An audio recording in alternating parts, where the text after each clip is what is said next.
Hello to all my friends out there. Hi, you guys. The babies want to say hi. Babies, say hi. Nice tweets. Okay, today I had to go and buy some toilet paper, and I thought I am going to locate the best deal on toilet paper I can find today, because I haven't stockpiled a lot of toilet paper because I wanted to buy a good deal, right?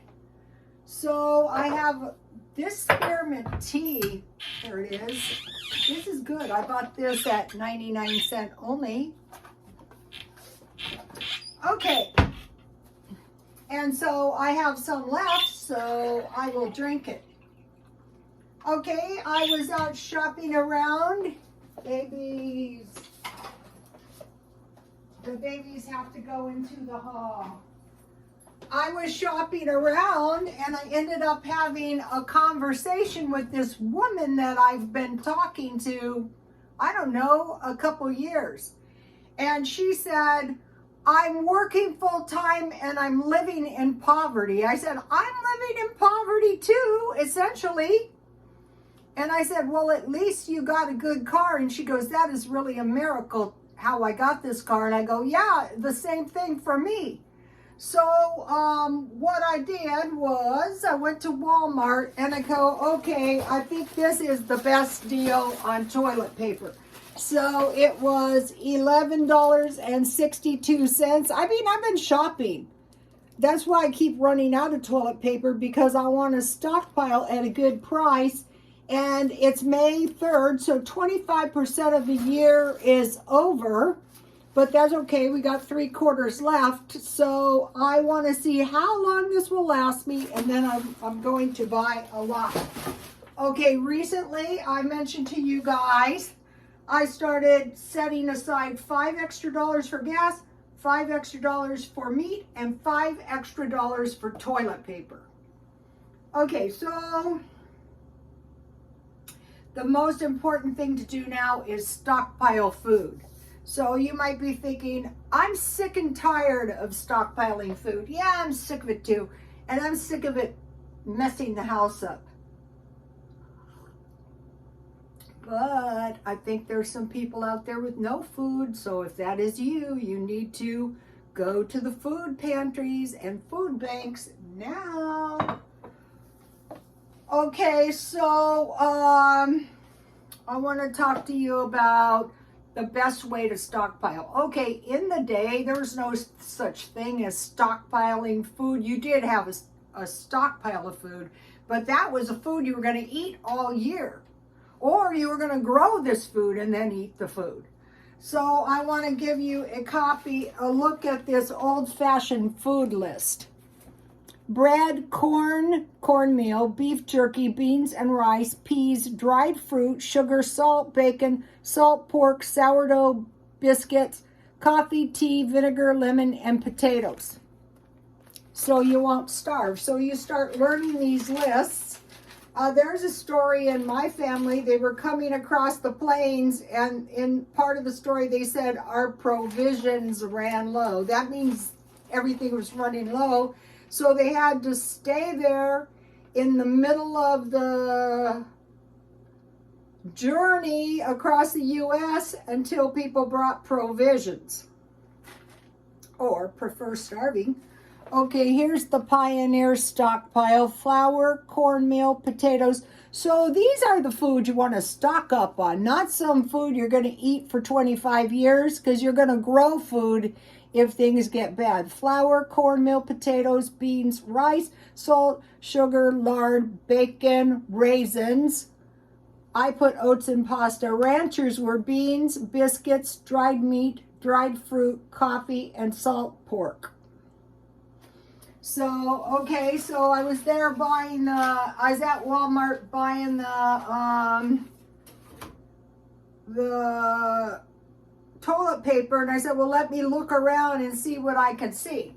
Okay, so what did I find? A box of raisins. I think this is about the best deal you're going to find on raisins. They're nice and fresh. They have a long shelf life, and you can use them to make bread. and you can use them to make granola. Here it is. If the only fruit you had was coconut and raisins, or even just raisins, it would still turn out good. So for the granola, you just put your oatmeal, you put your fruit, and 1/4 cup honey, and 1/4 cup oil, and you cover everything and you bake at 300. So you're always going to have good cereal. So the next thing that brings us to that I stockpiled was this milk. One of the things that's really a bad idea to run out of is dairy. If you have this, you should be able to make yogurt and cheese. Is it the best? No, but is it going to get you by? If you have soy, you can make tofu. So $4.58, and this one is actually, the container's a little bit more durable than the packages, and there is 12 servings. It's not too high in calories, 80, about 12 servings. So I'd say a serving would be 8 ounces. You saw me make cottage cheese out of 2 cups of milk, so you're going to have cottage cheese. You're not going to starve. And then they had these, and this is a lot, so I can use this to put on my yogurt with some fruit. I can put this in some granola.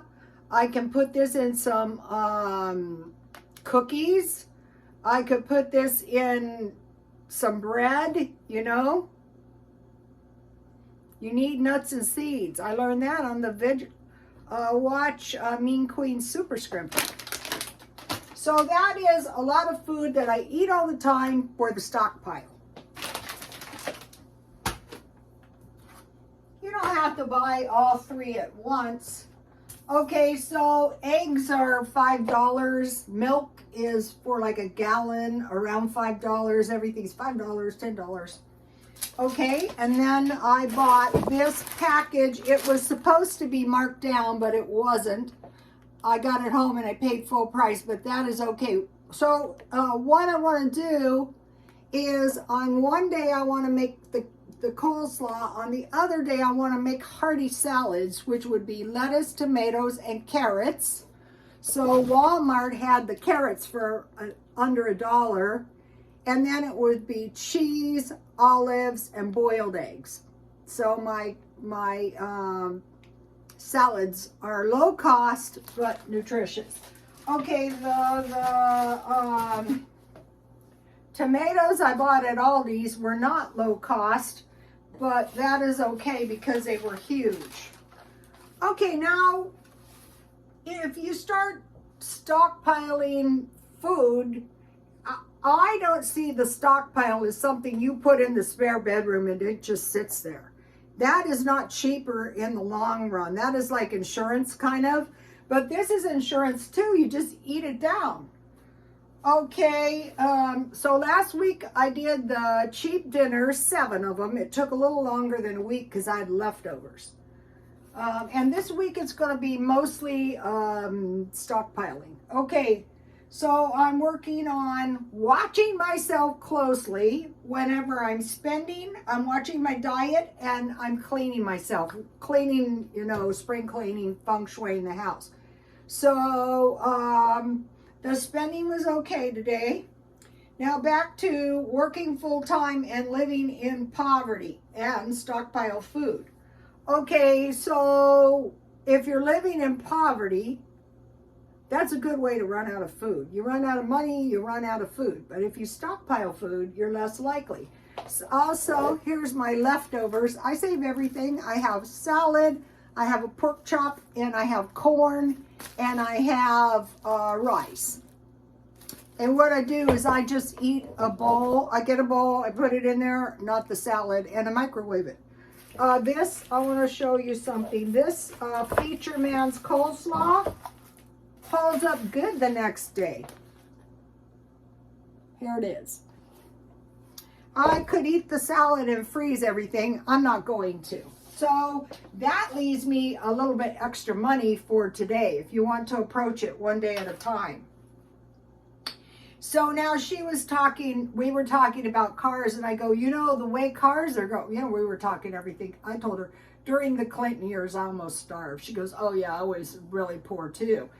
And she was telling me what just happened with her car right before the COVID was. Her car was running her truck was running really bad, and her mechanic was honest, which a lot of them aren't. And he said, I don't want you to put another dollar into this truck. Just fill the water and the oil every day, drive only to work and back. So she did that for 6 months. Then she located this really good deal. It was right before the COVID. I don't think it could be done now. And she's driving a really nice SUV. And in my car, I got my car really cheap. And then the lady who lived near me, she got the same car for twice as much. So watching out for good deals and guarding your car with your life. If your car is running very pitifully, just drive to work and back, nowhere else. And I thought that was the best thing I had ever heard. I had really bad cars for years. I didn't drive for 12 years. I was poor. People think you're full of smoke. No, I was poor. Okay, it's just like locating the best deal you can on the toilet paper, the best deal you can on storable food, and using it. Okay, so now I want to talk to you about, let's say if you have $100 spendable income for a week. These days, that is not much. That's about $14 a day. So yesterday, you see this dishes that I bought? They're really a good deal. I got these for just under $12. So basically my dishes, so I could say to myself, do I want to sacrifice all my spendable income for a day? Well, it depends how broke you are. If you don't have any food in the house, that's a bad idea. Okay, so you figure out your spendable income. So if you don't have to buy food and you're eating your leftovers to stockpile down, you have your spendable income, however little that is. Okay, now I want to talk to you about, okay, let's say you want to eat, so I'm eating leftovers, but I am also going to eat, I found this really good Carl's Jr., and it's a bacon double stack for $4. But let's think about the spendable income of $14 per day. That hamburger, that cheeseburger is like 33% of all my spendable income. So I have to say to myself, do I really want to do that? Yes, I do. So you can't be thinking about things as it's only $4. You have to think about it is, can I afford this? And depending how broke you are. And so another thing is, abandon this idea that the social services are always going to be there, that somebody's going to come to help you. Things couldn't get that bad. During World War II, they said to the people, you could have gotten out. Why didn't you? And they said, we didn't think it would get this bad. So, okay, the year has been okay. The first 20, yeah, it's 25, no, it's 33% of the year. It's been okay, and hopefully the rest of it, but the inflation has been brutal. I'll give you an example. I used to buy a quarter tank of gas for $5. Now a quarter tank of gas is $10. So my saving $5 extra for gas is really just gonna maybe get me home. But if I save $5 extra for gas, and then, you know, I'm broke and I have like $20, that's really going to help me. And also if I have tons of chicken because I bought the good chicken deal at Aldi's. I have sausages, which are like on the cheap side. I have hamburger. I bought hamburger at Aldi's to try it. And what I do is when I eat hamburger, I eat a quarter pound, and I try to make each portion of meat $1. So go back to the spendable income. If you're eating meat one time a day, then you only have $13 worth of spendable income. So, okay, you guys, tomorrow will be another stockpile video. Please like, comment, and subscribe, and God bless you all.